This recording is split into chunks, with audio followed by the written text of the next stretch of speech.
If I start and stop this video, it's because I feel inspired to make a video today, but the topics are so random that I might need time to pause and go into the next subject or something. I don't get this way very often. Usually I'm pretty focused on a particular subject, but this particular time I'm not, but I feel incredibly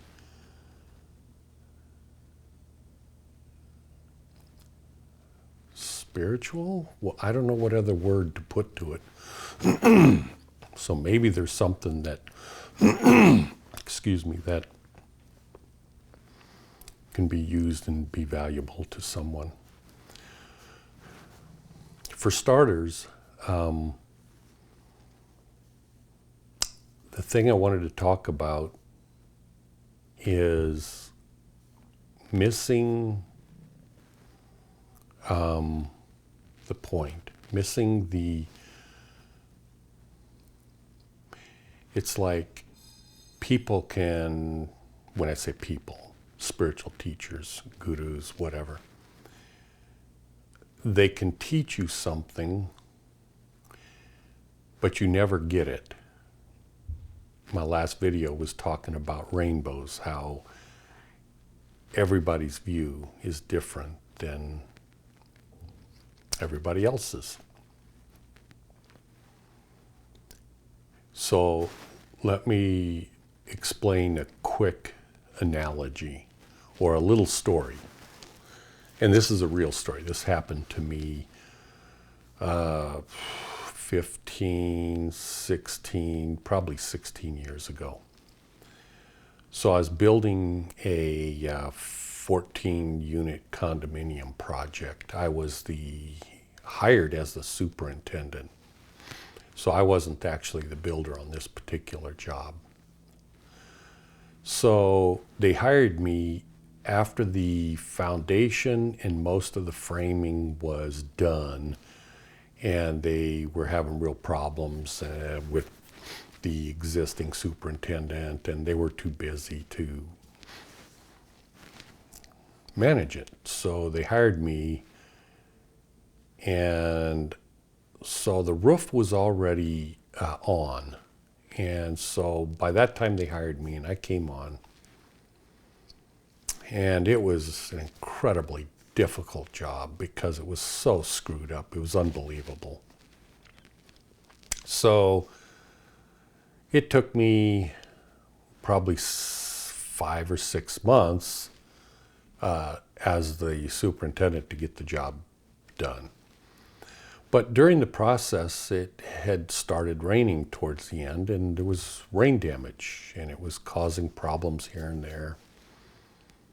And but then it would stop raining, so nobody knew what the problem was.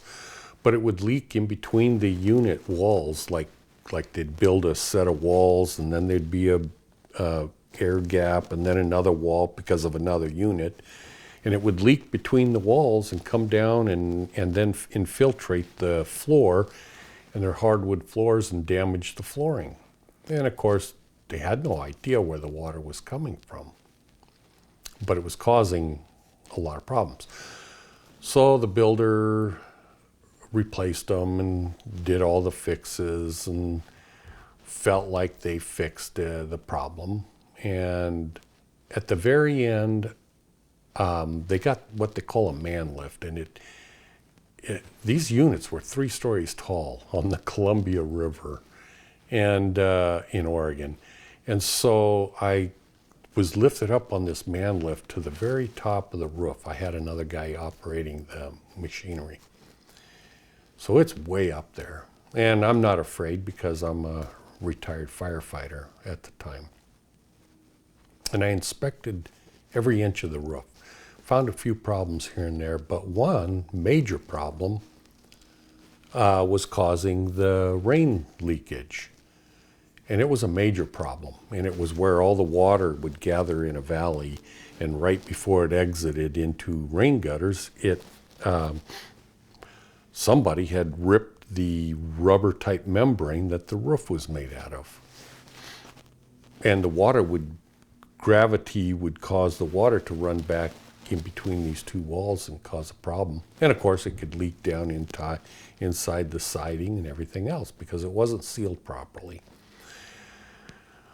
But they were having major problems on other projects and everything else, and so they weren't that concerned with the one I was doing because it was only about a $7 million project, whereas they were working on some other ones that were $100 million projects.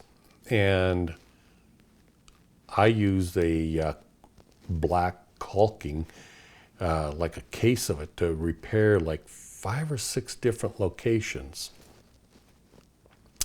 But when I say repair, it's a temporary repair because all it was doing is building a dam essentially to keep rain out for a while. And I made it crystal clear to the builder because I was in the process of moving from Oregon to here in Las Vegas. And I told them, I said, you got to get that roof fixed. And they go, yeah, no problem. And I told the head superintendent of all projects, I said, you got to get this done. Yeah, whatever. And then the homeowners started to have problems after they all moved in. This is like maybe 5-6 months later. And they were when I say they, people were calling me personally because I was the superintendent. And I said, well, when I say people, the builder and the superintendent and stuff like that. And I said, it's the roof. You got to get up there and get that roof fixed. And they said, yeah, we think it's the siding and that's where the problem is. And I go, no, it's the roof. It's the roof. It's actually about the size of about a 6-inch area in about 5 or 6 different locations. And so anyways, the bottom line is the builder filed for bankruptcy. The homeowners, all 14 units, sued. It turned out to be like a $3 million lawsuit because the repairs were so massive because they would tear the siding off, and they did all kinds of things before they finally figured out it was the roof. And it was a very simple repair that they didn't repair. Probably would have cost them literally to do it permanently and correctly. It probably wouldn't have cost them $500 for the labor, materials, everything to have a professional roofer do the repairs. Probably $500 or less. But instead it cost them about $3 million. They didn't listen. They listened, but they were 100% sure that wasn't the problem. So how does that apply to spiritual teachings? Let me make this crystal clear. I mean crystal clear. When a person that knows, and I can say it's me that I know, but I'm just a person. You're probably never going to meet me in your entire lifetime. But you know what you read in your scriptures and your Vedas and all this stuff, and you go, and when I say you, I mean all people. They refer back to, well, Buddha said this, Krishna was talking about this. This is how Jesus explained it. But here's the problem. Those people are dead. And whatever it is they said or didn't say, all we have are interpretations. It's the rainbow. You're not hearing, you're not seeing, you're not reading what the original individual conveyed. Why?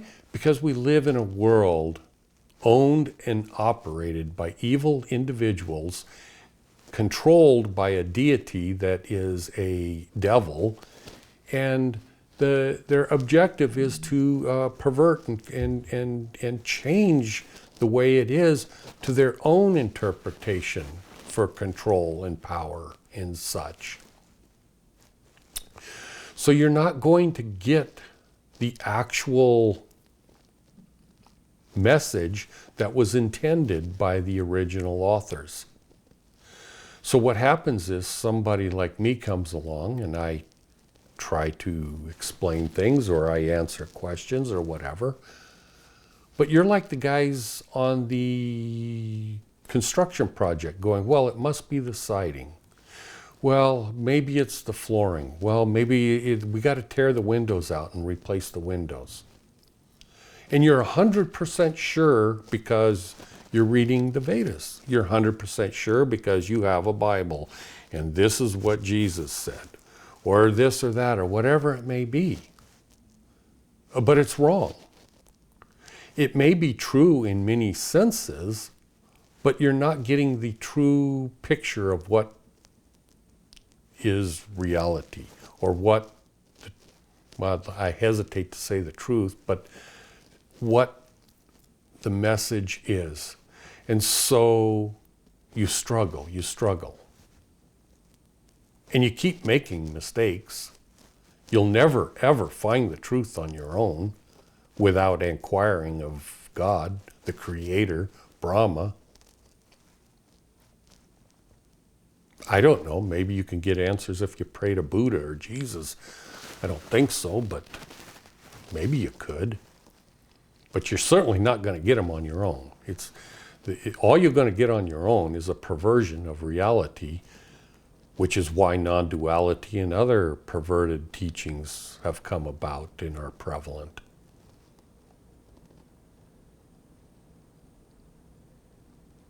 So I remember when I crossed the bridge. It was after I moved here to Las Vegas. So I would say 13, 14 years ago, what had occurred to me was, I've said to you in my videos many times, and in my writings too, I'll say things like, well, I've been studying for 50 plus years. I'm 68 years old now, and I've been doing this ever since I was a child, as far back as I can remember. At 5 and 6 years old, I was thinking about spiritual matters. So I say these sorts of things like I've been studying and I've been researching and this and that and everything else. But what occurred to me about 13, 14 years ago was the destruction of everything that I thought was true. I can't even express to you how heart-wrenching, how soul-destroying, how devastating, how immensely overwhelming it is to experientially realize when you're starting to learn the truth the correct way, when you're getting it directly from the source. And I was reduced to, I distinctly remember thinking, I don't know anything. There's nothing true. I don't know anything. The only thing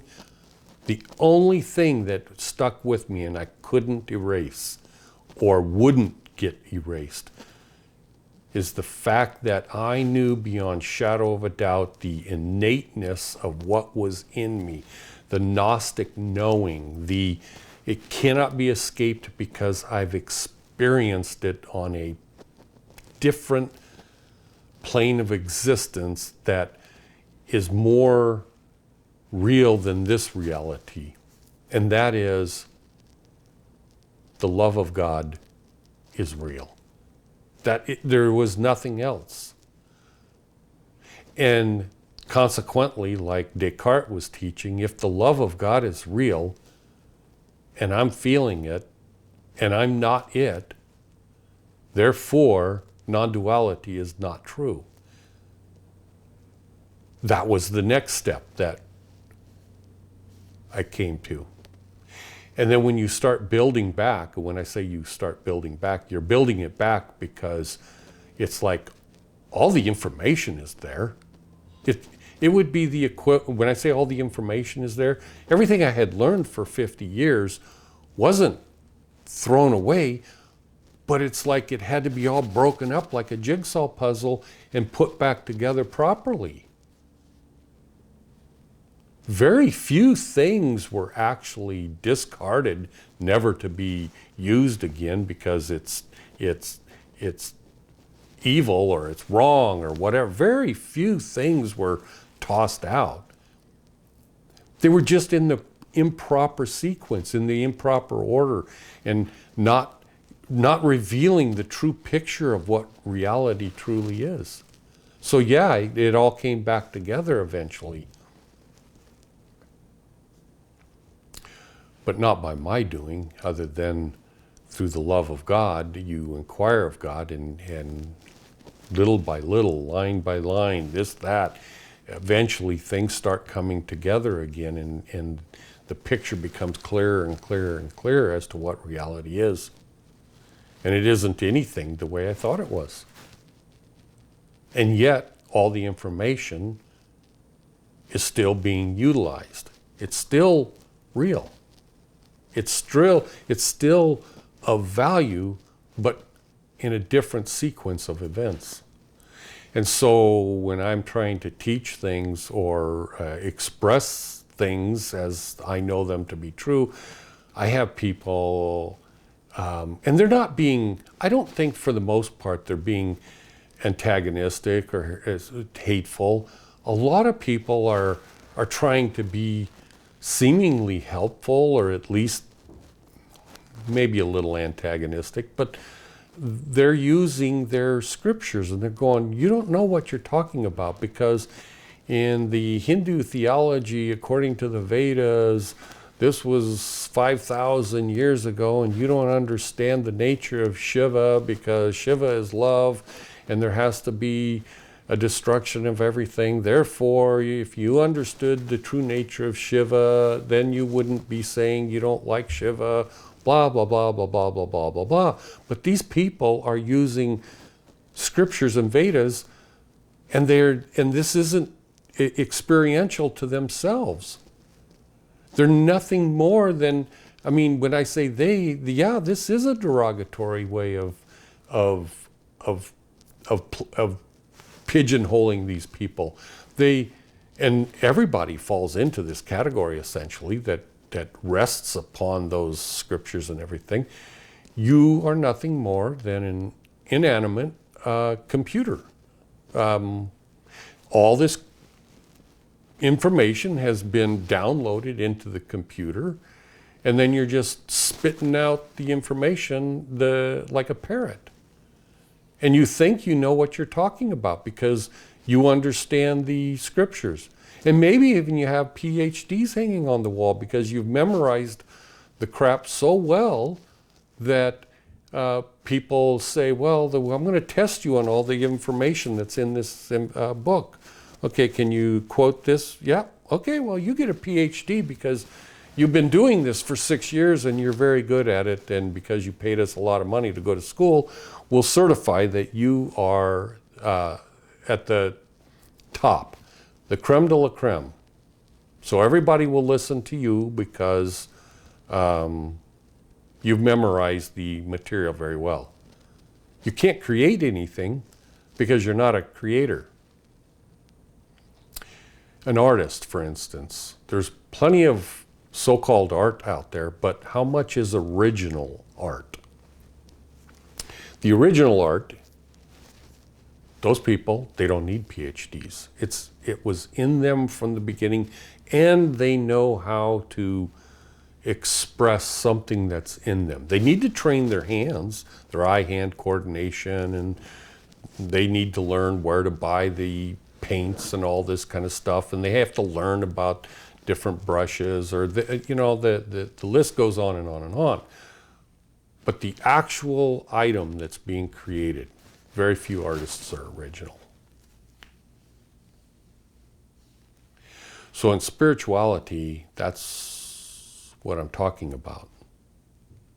The original stuff that comes from the experiential interaction between a human being and a God, for instance, that isn't shareable with anybody else, that's always going to be original. And it's always going to cause what I just expressed, where everything is decimated, destroyed, and nothing is true anymore, and you have to have it put all back together again in the proper order and sequence.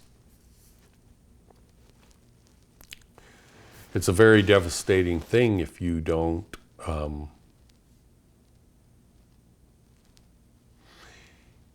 love in your heart. It's a very devastating thing. I don't know how anyone could go through that without throwing in the towel in life. It would be very difficult. It was very difficult when you have love in your heart. It was very difficult when you know that God loves you. It was very difficult. It was almost unimaginably difficult. Well, actually, it was unimaginably difficult.